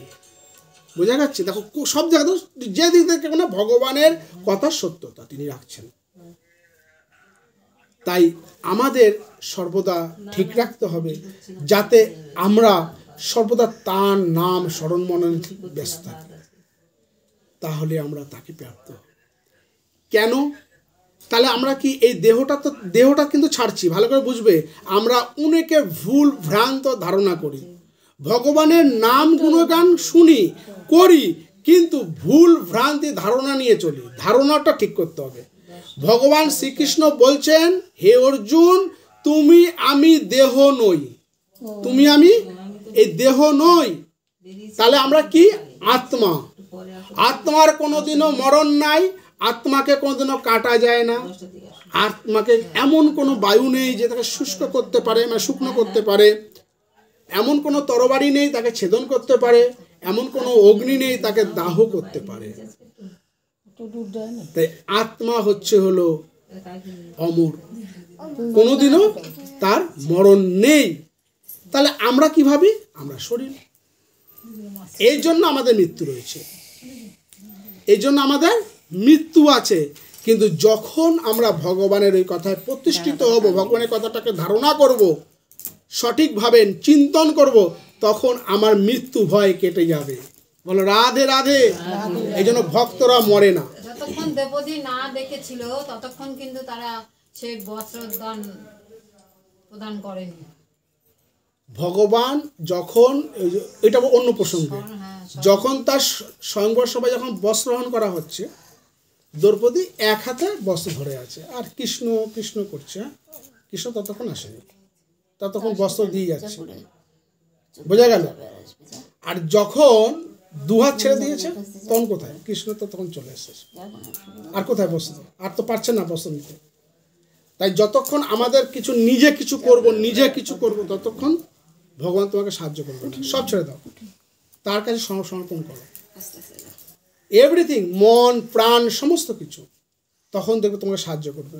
তুমি সাধনা করতে পারছো না, তো জপ হচ্ছে না, তুমি জপ বসাতে পারছো না, সারাদিনে তো অনেক এত কাজের মধ্যে করতে, তাকে স্মরণ করে দাও, প্রভু এই না জপের মালা, টয়লেট প্লিজ। এই না জবের মালা, তুমি আমাকে জব করিয়ে দাও। বিশ্বাস করে যদি কাঁদতে পারি, বলতে পারি, তোমার জব করিয়ে দেবে। করে দেখো, সমর্পণ করো। শিখতে হয়। আমরা স্বাস্থ্য চর্চা এই জন্যই করবো, শিখতে হয় এখান থেকে। কেন স্বাস্থ্য? ও পারলে আমি করবো না কেন? সারাদিনের পরে তো তাই করতে হয়। ঠাকুর শ্রীরামকৃষ্ণ গিয়ে বলছেন কালীর সামনে গিয়ে, তোমাকে বামাখ্যাপা তোমাকে দর্শন করেছে, তুমি রামপ্রসাদকে দর্শন দিয়েছো, একে দর্শন দিয়েছো, ওকে দর্শন দিয়েছো, আমার বেলা কি হবে? আমাকেও দর্শন দিতে হবে। এই যে তিনি দেখে নিয়েছেন তার উত্তরসূরিরা কে কে পেয়েছেন, তাই না? ওখানে যেই প্রসাদ দেওয়া হচ্ছে, আমরা কি বলবো না সবাইকে প্রসাদ দিলে আমার বেলা সেটা চেয়ে খাই? ঠিক তেমনি ভগবানের কাছে জানতে হয়, ভগবানের কাছে সমর্পণ করতে হয়। আমাকে করিয়ে নাও, আমাকে করিয়ে নাও। কার দায়িত্ব করিয়ে নেবেন? আর যতক্ষণ আমার চেষ্টা আছে, আমি এসব করবো, আমি সাধু হব, আমি জব করব, আমি এত কিছু করবো, কিচ্ছু হবে না, ভুল হয়ে যাবে, ভরতমুনি অবস্থা হয়ে যাবে। কোথা থেকে মায়া জালে সেটা হরিণ ছুটি দেবে। গেছে দেখো তো টয়লেটে। তাই সব, তাহলে অনেক কিছু কিন্তু সে শিখলে আসে ভাগবত এসে, অনেক কিছু পয়েন্টগুলো শিখলে, এগুলো নেবে, ভেতরে রাখবেন, সবাই দেখবেন কাজ হবে। সবসময় শরণাগতি, সবসময় শরণাগতি, তার দিকে তোমার মন প্রাণ সমস্ত কিছু, কোনো কিছু কামনা বাসনা নয়। তাকে ডাকছি কেন? আমার ভালো লাগে তাই। প্রহ্লাদ মহারাজকে হাতির পায়ের নিচে ফেলে দিয়েছে, তখন নারায়ণ নারায়ণ, সে কিন্তু নিজেকে বাঁচানোর জন্য নারায়ণ করছে না, সে অটোমেটিক ওং নমঃ শ্রী ভগবতে শ্রী বিষ্ণবে নমঃ, সে অনবরত বলেই যাচ্ছে। তাকে কাল সাপের মধ্যে ফেলে দিয়েছে, চারিদিকে সাপ, বিষাক্ত সাপ, সে সেই সাপের গর্ভে গিয়ে ওং নমঃ শ্রী ভগবতে বিষ্ণবে নমঃ করছে। সাপ বলছে কাকে কাটবো? হাতির এখনো অত বড় শক্তি হয়নি যে ভক্তকে পিষে দেবে। কিন্তু আমরা সবচেয়ে দুর্বল প্রাণী কারা? ভগবানের ভক্ত হতে না পারাটা। ভগবানের ভক্ত ভগবানের কাছে কিছু চায় না, কিচ্ছু চায় না। ভগবান যেখানে রাখে সেখানে থাকে, যা পায় তাই খায়, সামনে যেটা আসবে সেটাই নেবে। বোঝা গেল? সামনে যেটা আসবে সেটাই নেবে, তার মানে এটা বোঝা গেল? সে কাউ কিছু যাচনা করেনি, কোনো মুখ আশা করেনি। এ হচ্ছে ভগবানের ভক্ত। যেখানে বোঝা গেল কোনো কিছু নেই, কি করে বুঝবে কোনো ভক্তকে কি সত্যি করে ভক্ত হয়েছে কিনা? তুমি পরীক্ষা করতে যাবে, তোমাকেও পরীক্ষা দিতে হবে। আমি যদি কারো পরীক্ষা নিই, আমাকেও পরীক্ষা দিতে হবে। ভগবান আমারও পরীক্ষা নিয়ে নেবে কারো না কারো দিয়ে। কথাগুলো শুনে রাখো। কিন্তু চিনবে কি করে? দেখবে যে ভক্ত হয়েছে তাকে একটা গালাগালি করলো, সে গায়ে মাখে না। কেন? পৃথিবীর কারোর কাছ থেকে কিছু পাওয়ার আশা নেই, ভগবানের কাছেই চায় না। তা পৃথিবীর মানুষের কাছে কেন, ব্রহ্মাণ্ডের কাছে কেন, কারো কাছে কিছু চাইবে কেন? তাই না? ভগবানের কাছে চায় না। ভগবানের কাছে কি চায় না? কোনো কিছু চায় না। সে একটা জিনিসই চেয়েছে, সেটা কি? ভক্তি দাও। ভগবানের কাছে কি চাইতে হয়? যদি চাইতে হয় একটা জিনিসই চাও, আমাকে ভক্তি দাও। আর ভগবান ওটি দিতে খুব কৃপণতা করে, সব তোমায় দিয়ে দেবে, ধন দৌলত মান ঐশ্বর্য, বিরাট প্রতিপত্তি, বুঝেছো? বিরাট তোমাকে রাজ সিংহাসনে বসিয়ে গুরু সেবা করাবে, সব কিছু দিয়ে দেবে, ভক্তি দেবে না। ভক্তির জন্য কাঁদতে হয়, মাথা কুটতে হয়। যার ভক্তি হয়েছে তার কোনো কিছুর দিকে আকাঙ্ক্ষা নেই, তাকে কেউ মানলো আর না মানলো। বোঝা গেল? এই প্রমাণিত, এগুলো একদম প্রমাণিত। ঠাকুর শ্রীরামকৃষ্ণ ভক্ত, তার প্রমাণিত কিসের? তাকে কেউ পাগলা বলছে, তার কাছে কেউ মানছে, কেউ ওদিকে কারোর নেই। হরিদাস ঠাকুর ভক্ত ছিলেন, হরিদাস ঠাকুরকে কে মানছে না মানছে দেখা দরকার নেই, সে হরির নাম করে বেড়াচ্ছে। তাকে 22 বাজারে যখন বেত মারছে, তখন রাজার পেয়াদারা বলছে আপনি দয়া করে নয় মরুন নয় হরিনাম ছাড়ুন। বলছে আমি মরতে পারি বাপ, আমি হরির নাম ছাড়তে পারি না। বলছে আপনার গায়ে দেখুন কিচ্ছু নেই, সব হাড়গুলো রয়েছে, জানি না কেন হাড়গুলো বেঁচে আছে, এগুলো হাড়গুলো কেন মরছে না? তাহলে তো আমাদের প্রাণ জুড়ায়, আপনি না মরলে আমাদের রাজা আমাদের মারবে। আপনি যদি না মরেন তাহলে আমাদের মেরে ফেলাবেন, 22খানা বাজার ঘুরে ঘুরে এত চাবুক মারলাম তাও মরছেন না। বলছো ও আমি মরলে তোরা বেঁচে যাবি, তাহলে মরি। তিনি সমাধিস্থ হয়ে গেলেন, তারা ভাবলেন মরে গেছে। মহাপুরুষরা তো এটাই করেন, তারা কুম্ভক করতে পারেন, তারা কুম্ভক বায়ুকে কুম্ভক করে সমাধিস্থ হয়ে গেলেন। তারা ভাবলেন মরে গেছে। তারা বললেন এ নিয়ে কি করব, এই মরাকে নিয়ে, এর না কোনো জাত আছে? কেন হরিদাস ঠাকুর কোনো জাত ছিল না, যবন ঘরে জন্মগ্রহণ করে হরির নাম করতো, তো জাত চলে গেছে না, তাকে না দেওয়া যাবে কবরে, না যাবে পুরানো। ওরা চিন্তা করলো যেরকম বুদ্ধি সেরকম কাজ। তারা কি করলো, নবদ্বীপের গঙ্গায় ফেলে দিল। হরিদাস ঠাকুরের দেহ ভাসতে ভাসতে ভাসতে ভাসতে ভাসতে যখন তিনি সমাধিস্থ থেকে ভেঙে আসলেন, গিয়ে নদীর ওপারে গিয়ে উঠে আবার হরির নাম শুরু করলেন। জানো তো ঘটনাগুলো? এই হচ্ছে ভক্ত। আর আমরা, আমাকে এত বড় গালাগালি দিলে, আমি জানো সারা দিন কত বড় আমি কৃষ্ণ ভক্ত, আমার কত লোক মানে তুমি জানো, কত বড় গোসাই হয়েছি, তুমি আমায় এত বড় কথা বলো। হরিদাস ঠাকুর কিন্তু এরকম ছিলেন। বোঝা গেল? আমি কতগুলো বলছি, ভক্ত হতে হবে। যদি ভক্ত হও তার কৃপা পাবে, তাছাড়া কোনো গতি নাই। আর একমাত্র হরির নাম যদি কোনো সময় মুখে আসে, মনে করবে হরির কৃপা ছাড়া হরির নাম করা যায় না। এই পৃথিবীতে অনেক প্রতিদিনে দেখো নতুন নতুন গান বেরোচ্ছে, ও টুনির মা, হ্যাঁ, হারিকেন আলো, দেশলাই জ্বালাও, কত গান বেরোচ্ছে, কিন্তু হরির নাম মুখ থেকে বের করতে গেলে না, হরির কৃপা চাই। যে সংসারে দেখবে হরির নাম করছেন ছোট ছোট ছেলে মেয়েরা, মনে করবে সেই সংসারের তার গর্ভটাও ঠিক ছিল। কেন? গর্ভ অবস্থায় হরির নাম না করলে সন্তান কখনই করবে না। জানো তো এগুলো তো তোমরা যারা আছে এখন, কেন কথাগুলো বলা হচ্ছে, মডার্ন, এই যে মডার্ন একটা মেয়ে এসছে, ওর তো জানতে হবে। তাই গর্ভ হওয়ার আগের থেকে প্র্যাকটিস করতে হবে, হরির নাম করতে হবে, গীতা পড়তে হবে, ভাগবত শুনতে হবে, ভাগবত পড়তে হবে। কেন? ভগবান ছাড়া এই পৃথিবী কেন কোনো কিছুতে তার কোনো অস্তিত্ব নেই। যদি তিল কালক থেকে থাকে, সেটা হচ্ছে ভগবান ছিল, আছে, থাকবে, সর্বক্ষণ ভগবান আছে। ভগবান এই জন্য নয়, আমার গায়ে একটু জ্বর হয়েছে, ভগবান বাঁচাও, আমার একটু ব্যবসা খারাপ হয়েছে, ভগবান বাঁচাও, এই জন্য ভগবানকে ডাকা নয়। ব্যবসার জন্য, যদি ব্যবসা উন্নতি করতে হয়, তুমি পরিশ্রম করো, তোমার ব্যবসা উন্নতি হবে। তোমার জ্বর হয়েছে, ডাক্তারখানা আছে, ডাক্তারখানা যাও, জ্বর কমে যাবে। ভগবানকে ডাকতে হবে, এই জন্য তুমি আমায় ভক্ত করে দাও, ভক্ত বানিয়ে নাও, ভক্ত করে দাও, তোমার ভক্ত তৈরি করো। এই জন্য ভক্ত কাকে বলে? যিনি সর্বদা হরির কথা ছাড়া অন্য কথা পান করেন না, তিনি ভক্ত।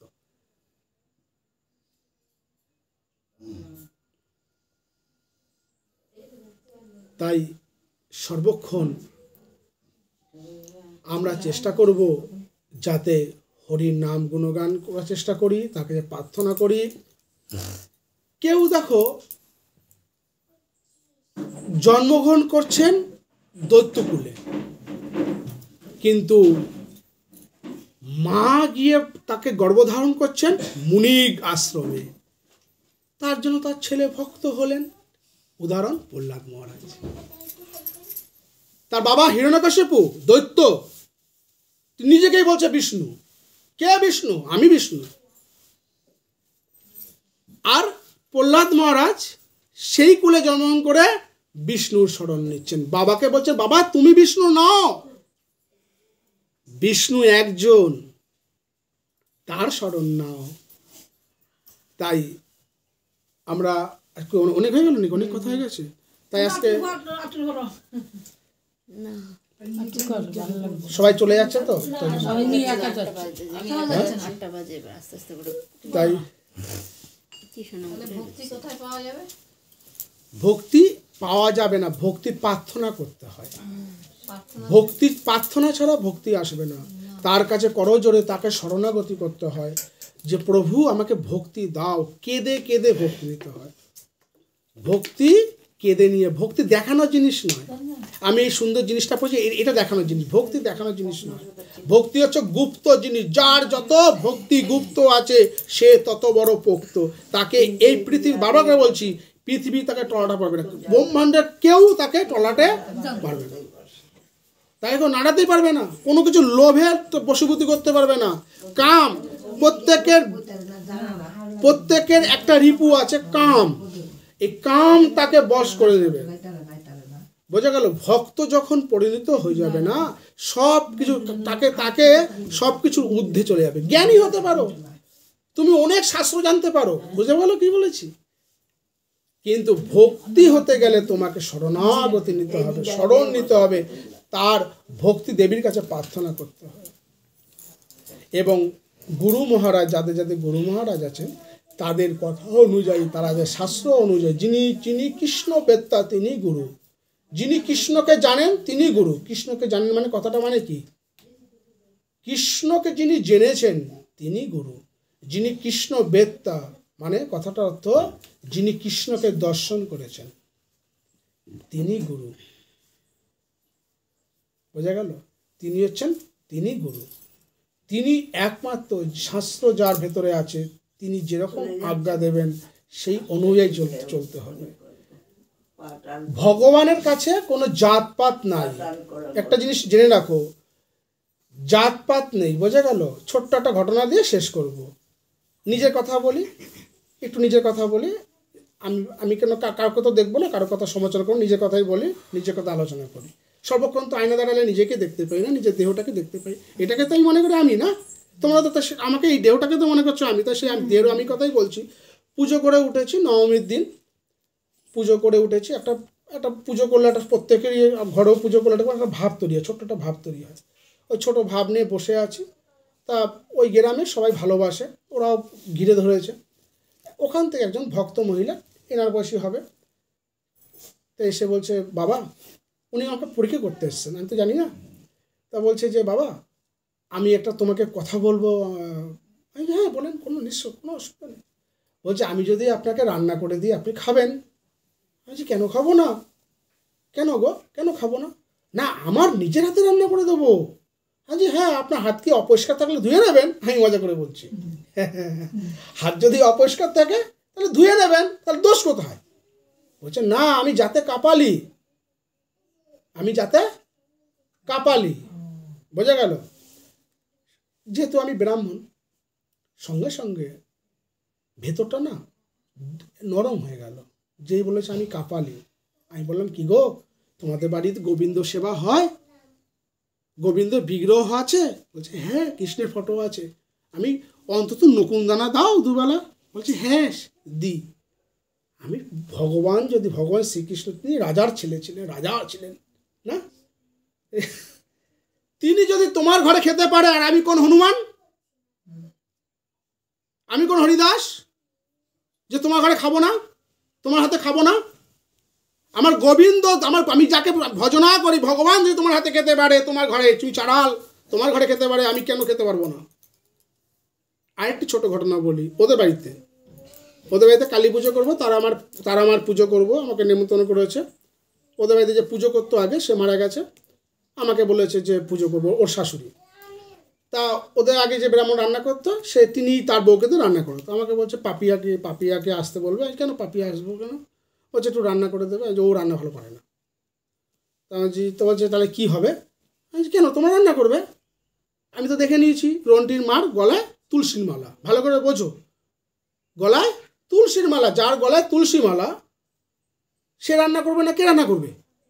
ভালো করে বুঝবে কথাটা। আমি শাস্ত্রের বাইরে একটা কথা, যদি শাস্ত্রের বাইরে থাকে আমাকে নিয়ে আসবে, শাস্ত্র তর্ক করবো তার সাথে। আমি তো দেখে নিয়েছি। আমি বলছি, তুমি রান্না করবে? বলছি, আমরা তো ব্রাহ্মণ নয়, তুমি তো বৈষ্ণব, গলায় তুলসী মালা নিয়েছো তো, তোমার তো দীক্ষা হয়েছে, হাত শুদ্ধ জল শুদ্ধ, তুমি রান্না করবে। তখন বলছে, তোমার আরও কিছু বলছে, আমার মনে পড়ছে না কি যেন বলেছিল। সঙ্গে সঙ্গে বলেছি, তুমি রান্না করলে যদি কালী না খায়, সেই কালীর পুজো আমি করি না। যে কালী জাত বিচার করে সেই কালী আমি পূজা করি না, দাঁড়িয়ে বলছি। আর আমার একটা ভক্ত ছিল, ওই সে বালুরঘাটের ভক্ত, তখন সে আমার বাড়িতে এসছে, আমার ছিল। বলে, কি সাংঘাতিক কথা বলো, তুমি কালীকে বললে, চ্যালেঞ্জ করলে যে ব্লাড করবো। আলবাত করবো। কালী কেন, সবাইকে বলবো যে জাত বিচার করে তার পুজো আমি করি না। কেন, আমার গোবিন্দ কোনোদিনও জাত বিচার করেনি। আমার মহাপ্রভু গৌরাঙ্গ, মুচি, চারাল, নমশুদ্ধ, হিন্দু, মুসলমান সবাইকে বুকে নিয়ে বলেছে, বল একবার হরি বল, হরি বল। তাই মনে কখনো জাত বিচার করবে না, কাউকে ছোট অবিচার করবে না। ছোট হরিদাস ঠাকুর বৃন্দাবনে রয়েছেন, তার জল তৃষ্ণা পেয়েছেন, সেই সময়কার জাতপাত ছিল, এখন নেই। কেন, আমার মহাপ্রভু তুলে দিয়ে গেছেন, তাই নেই, তাই নেই। মহাপ্রভু তুলে, তাও তো মানি না আমরা, নিজেদের অহংকারকে বাঁচানোর জন্য। আমি ব্রাহ্মণ না বাবা, ওরাতে খাবো, আমি তোমার মান থাকবে না। এরকম ব্রাহ্মণ তো চিরকালই নষ্ট হয়ে যাবে। এরা চিরকাল সমাজকে নষ্ট করতে এসেছে। ছোঁয়াছুঁইতে যদি ধর্ম নষ্ট হয়, সে কিরম ধর্ম গো? হ্যাঁ, আমার ভাগবত ওরকম ধর্ম নয়, আমার সনাতন ওরকম ধর্ম নয় কারো ছোঁয়াতে নষ্ট হয়ে যাবে। আমার ভগবানকে কেউ অপিষ্ট করতে পারে না। আমার ভগবান সর্বদা শুদ্ধ। আমার ভগবানকে কে অশুদ্ধ করবে? আমার ভগবানের দ্বারা এই পৃথিবী ব্রহ্মাণ্ড সবকিছু রচিত রয়েছে, সবকিছু তার রচনা, তিনি তার সৃষ্টি। তার সৃষ্টিতে তার সৃষ্টি অশুদ্ধ? হায় রে পণ্ডিত, আমি বিচার করি, ভালো করে বোঝো। আমরা একই মায়ের সন্তান, বলছি কে ছোট কে বড়? যদি তাই হয় তাহলে ভগবানের ব্রহ্মাণ্ড থেকে তার সৃষ্টি সবকিছু, আর আমি বলছি এ শুদ্ধ অশুদ্ধ। তাই হরিদাস ঠাকুর বলছেন, কি গো আমার একটু জল দেবে? তারা ছিল ডোম জাতিতে। বলছে, বাবা তোমাকে দেখছি তুমি সাধু, জানো আমাদের হাতে কেউ জল খায় না। বলছে, তুমি বলো তো রাম। বলছে রাম। আবার বলো রাম। বলছে রাম। বলছে আবার বলো রাম। বলে রাম। বলে দাও পানি, তুমি শুদ্ধ হয়ে গেলে। দেখো কিরকম ভক্ত হয়। তাই যদি কারো যদি মনের সংকোচ থাকে, তাকে দিয়ে 3 বার বলিয়ে নেবে। আমার অফিসে, আবার ছোট্ট কথা, নিজের কথাই বলি, দেখো সারাদিন চলে এই। আমার অফিসে একজন নমশুদ্ধ ছিল, সে সিকিউরিটি গার্ড, বলে বুঝবে, সিকিউরিটি গার্ড নমশুদ্ধ যাতে। এক ব্রাহ্মণ ডেকেছে আমাদের অফিসের মন্দিরে, ব্রাহ্মণ ডেকেছে। সে ব্রাহ্মণ উড়িয়া ব্রাহ্মণ, বুঝেছো? আমরা কিছুক্ষণে বললাম না, যাকে তাকে ব্রাহ্মণ আনলে পুজো হয়ে যায়। সে ব্রাহ্মণ ডেকেছে। সে ব্রাহ্মণ কী করে, জল ফেলে, একটা কাপড় নিয়ে পা দিয়ে ঠাকুর মন্দিরের দেয়ালটা মুছে, বারান্দাটা মুছে পা দিয়ে। হ্যাঁ, এই দেখেছে কে? ওই দারোয়ান। দারোয়ান দেখে আমাকে বলেছে, ম্যানেজার বাবু এরকম ব্যাপার। আমি বলছি, দেখো আমি তো থাকি না এরকম কাজে, তুমি মালিকের ডাইরেক্ট বলো। কারণ মালিক রেখেছে, ওর মধ্যে আমি হস্তক্ষেপ কেন করবো? মালিক এসে মালিক বলছে যেদিন আসবে গেটে তালা দিয়ে দেবে আর আমাকে ফোন করবে। মালিক এসে দেখছে ওরকম পা মুছছে।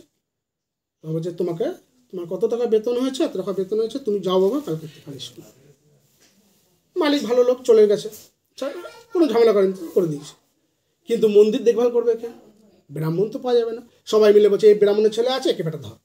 এই দেখো, আমি বাড়ি থেকে যখন বেরোই, খাওয়া দাওয়া করে বেরোই, রাস্তার কাছে আসি, আমার শুদ্ধ বস্ত্র থাকে না। অন্তত ভগবানকে দেওয়ার জন্য একটা শুদ্ধ বস্ত্র পরতে হয়, সেই আমাকে শুদ্ধ করতে হয়। ভগবান তো সেরকম থাকে না। এত কিছু করা আমি পারবো না। তাহলে কি উপায় হবে? আমি যে তার উপায় আছে। সঙ্গে সঙ্গে ভেতরে নরম হয়ে গেল। কেন, ভেতরে কে থাকে? তিনি থাকেন না, তিনি নরম হয়ে যান। সঙ্গে সঙ্গে চোখ পড়লো, এই ব্যাটা তো করেছে নালিশ, ব্যাটাকে ধর। আমি যে, শোনা দিকে আসো, আমার কাছে দাঁড়াও।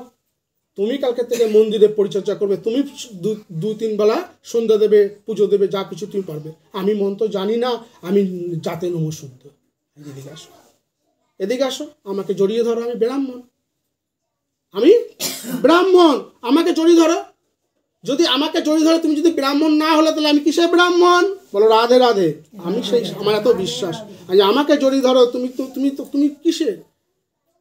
শুনেছি আমিষের ভাণ্ড, নিরামিষের ভাণ্ড যদি ঠোকাঠুকি লাগে, নিরামিষের ভাণ্ডটা আমিষ হয়ে যায়। তাহলে আমি ব্রাহ্মণ এত বড়, তা তুমি নমশুদ্ধ, তুমি আমাকে যদি আমার গলা যদি আলিঙ্গন করো, তুমি কেন ব্রাহ্মণ হবে না? মালিক তাকিয়ে আছে, কি বলছে? হ্যাঁ, রিয়েলি ঘটনা, সত্যিকারের ঘটনা, সেদিনের ঘটনা। তারপর বলছি, সেদিকে আসো, বলো হরে কৃষ্ণ। বলে হরে কৃষ্ণ, কৃষ্ণ কৃষ্ণ হরে হরে, হরে রাম রাম রাম হরে হরে। এইভাবে 3 বার বলিয়ে নিলাম। তুমি তো বলে ফেললে, আর কি বাকি রইল? তুমি তো অধিকার পেয়ে গেলে। যাও, তুমি এই কাজ করবে। বলো ভুল করেছি? বলো ভুল করেছি? কোনো শাস্ত্রের বাইরে গেছি? যদি শাস্ত্রের বাইরে যাই, এরকম কাজ আমার প্রভু আমার ভগবান গৌরাঙ্গ এরকম নবদ্বীপ কেন সারা পৃথিবীতেই করে গেছে। আমি তো শাস্ত্রের বাইরে কিছু যাই না। বোঝা গেল কি বলেছি? শাস্ত্রের বাইরে যাই না। তাই অস্পৃশ্যতা দূর করবে, ছোঁয়াছাই থেকে দূরে থাকবে, ভক্তি আনো, তার সব রচনা। তুমি কে বিচার করার, কে শুদ্ধ কে অশুদ্ধ? তুমি শুদ্ধ কিনা সেটা বিচার করো, এই সর্বদা মনে মনে গাইবে, আর তার দিকে স্মরণ মনে রাখবে, সর্বদা হাসবে খাইবে। তোমার যা দেখবে একসময় মনে করবে, আজকে তুমি পেঁয়াজ খাচ্ছ, একসময় মনে পড়বে না পেঁয়াজ খাবে না। কিন্তু যে পেঁয়াজ খাচ্ছে তাকে বারণ করার দরকার নেই। বোঝা গেল কি বললাম, কি বলছি? বোঝা গেল? যে পেঁয়াজ খাচ্ছে, তুমি খাচ্ছ, খাও, কিন্তু এটা নিয়ে দ্বন্দ্ব করো না যে পেঁয়াজ খেলে ভগবানকে ডাকা যাবে না। ভগবান তুমি কি খেলা সেটা দেখে না, তুমি কাকে ডাকছো কিনা অন্তর দিয়ে সেটা দেখে। এক বেশ্যা, সে জানো তো ঘটনাটা? এক বেশ্যা ছিল, তার বাড়িতে প্রতিদিন সে তার নবযুবকরা আসতো, আর পাশেই ছিল এক সাধুর বেশ আর আখড়া বলতে আশ্রম। সে কি করতো, সেই যখন ওই বেশ্যা যখন স্নান করতে যেত নদীতে, তখন সেই রমণী যখন যেত, আর ওই সাধু বসে বসে করতো। হ্যাঁ, এবার একদিন এসে বাড়িতে এসেছে, আসার পরে ওই মহিলার খুব খুব মনের আকুলি বিকুলি ভেতরে হয়েছে যে আমি এত কাজকর্ম করছি, আমার কি হবে গতি? সাধুর কাছে যাই। সাধুর কাছে এসেছে, সাধু বল আমার কি গতি হবে, দেখো তো আমি কি কাজ করি। তুই কি কাজ করিস? তুই অনেক পাপ করেছিস, ওই দেখ এত বড় পাহাড়টা। বলছে হ্যাঁ এত বড় পাহাড়? ওই সব ইটের পাহাড়। তোর বাড়িতে কত খরিদ্দার আসে, প্রতিদিন একটা করে ওখান রেখেছি, ওই দেখ কত, ওই জন্য এত বড় পাহাড় হয়ে গেছে। ওই নারী দেখছে এত বড় পাহাড় হয়ে গেছে, তার মানে এত পাপ করেছি, কি হবে? আমি কি হবে? যা হরির নাম কর গিয়ে, তাহলে তো তুই পাপ দূর হয়। সরল, বুঝেছো? সরল না হলে ভগবানকে পাওয়া যায় না। সে কি করলো, ওই নারী ওই সাধুর কথায় কি করলো, ভালো করে শুনবে, এই কথাটা রিয়েল কথা, শোনো, সত্য ঘটনা। সেই নারী কি করলো, ওই সাধুর কথায় বাড়িতে এসে আর পুরো ওই কাজ বন্ধ করে দিয়েছে। তার ওই যে জীবিকা সে বন্ধ করে দিয়েছে। দেওয়ার পরে এবার দিন রাত, আর সে ভেবে নিয়েছে আর কদিন বাঁচবো, এবার দিন রাত সেটা গোবিন্দর পট সাজিয়ে ছোট্ট একটি এখন তুলসী মায়ের চারা কোথা থেকে নিয়ে এসে রোপণ করে সুন্দর করে তাদের সেবা ও শুশ্রূষা করছে দুবেলা, আর ভগবানের নাম কীর্তন করছে। বোঝা গেল? কালের নিয়মে ওই নারী মারা গেছে, আর ওই সাধুও মারা গেছে। সাধু গিয়ে দেখছে নারী বেশ গোবিন্দের চরণ তলে বসে আছে, বৈকুণ্ঠে বসে আছে, বুঝেছো? আর সাধু যেহেতু একটু সাধু ছিল, কিছু তো পুণ্য ফল ছিল, তাই ওই গোবিন্দ দর্শন দূর থেকে হয়েছে, কিন্তু বৈকুণ্ঠ লাভ হচ্ছে না, আবার নরকে চলে যাচ্ছে। এবার বলছে প্রভু এটা কি বিচার? এ দিবারাত্রি এই কাজ করে বেড়াতে হচ্ছে তোমার পদতলে, আর আমি এখন নরকে যাচ্ছি। বলছে তুমি ওর পাপের বিচার করেছো, তুমি কে ওর পাপের বিচার করা? একে তুমি বলো নাই এর পাপের হিসাব তুমি পাহাড় করেছো, ইটের স্তূপ করেছো। তুমি সাধু হয়েছো, তুমি হরির নাম করার জন্য, দিবারাত্র তুমি হরির নাম করবা। কে কি করলো, তোমার কি দরকার আছে জগতের বিচার করার? তুমি কি বিশ্ববিধাতা? তাই তোমার নরকবাস হবে। বুঝেছো? এই হলো শাস্ত্রের কথা। তাই আমরা কারোর দিকে নয়, কোনো দিকে নয়, আমরা নিজেরা নিজেদের শুদ্ধ করব, নিজেদের হরির নাম করাবো। যেটা যেরকম থাকবে সেরকম তিনি সব তুলে দেবেন একটা সময়। কি খেতে হবে, কি খেতে হবে না, কি করতে হবে, কি করতে হবে না, আগে মনটাকে তৈরি করতে হবে। বোঝা গেল? কাউকে দেখানো জিনিস নয়, ভক্তি হচ্ছে তোমার ভেতরের জিনিস। যেখানে দেখিবে ছাই, উড়িয়া দেখো তাই, পাইলে পাইতে পারো অমূল্য রতন। তাই যেখানে হরিকথা হবে সেখানে যাইবে। কে পাঠ করলো না সেটা বিবেচনা নয়, সেখানে গিয়ে কানটা খালি বাড়িয়ে দেবে। দুটো হরিকথা তো শুনলাম, প্রভুর কথা তো শুনলাম, শাস্ত্র কথা কিছু শুনলাম, নীতিবাক্য কিছু শুনলাম, উপদেশমূলক কিছু কথা শুনলাম। ভক্তের এই লক্ষণ। আর ভক্ত কারোর দিকে রাগ করে না, কারোর অমঙ্গল চিন্তা করে না। তুমি কখন মঙ্গল করতে পারবে? সর্বক্ষণ যদি তোমার ভেতরে যখন তুমি সবার এই বিশ্ব ব্রহ্মাণ্ডের সবার যখন মঙ্গল কামনা করবে তখন তোমার মঙ্গল হবে, এছাড়া কারোর মঙ্গল না। যতক্ষণ মনে রাখবে ওই ওই ধরো কথা পাড়ার একটা বিচ্ছু ছোড়া আছে, ওর প্রতিও তোমার একটুখানি রাগ আছে, ওই রাগ নিয়েও তুমি ভগবানের কাছে বলছো ভগবান সবার মঙ্গল করো, হলো না? ওর প্রতি তুমি মঙ্গল কেন কামনা নেই? তোর উপর রাগ আছে কেন? প্রত্যেকের প্রতি প্রত্যেকের বিষয়ে তোমার প্রেম থাকবে, প্রেম। ভগবানের প্রত্যেকের প্রতি প্রেম আছে। আমার ভালো করে বুঝবে আমরা কি সুন্দর করি না। ভগবত অনেক কঠিন জিনিস, ভগবত ভজন অনেক কঠিন জিনিস, কিন্তু সহজ হচ্ছে হরির নাম। ওই জন্য হরির নাম করো, সব বুঝতে পারবে। দেখবে তখন একটা পিঁপড়ে তুমি তোমার পায়ের তলায় পড়লে তোমার মন কেঁদে উঠবে। কেন? ওই পিঁপড়ের মতো তোমারও প্রাণটা কখন যে কার পায়ের তলায় পড়ে যাবে, রাধে রাধে হয়ে যাবে। তাই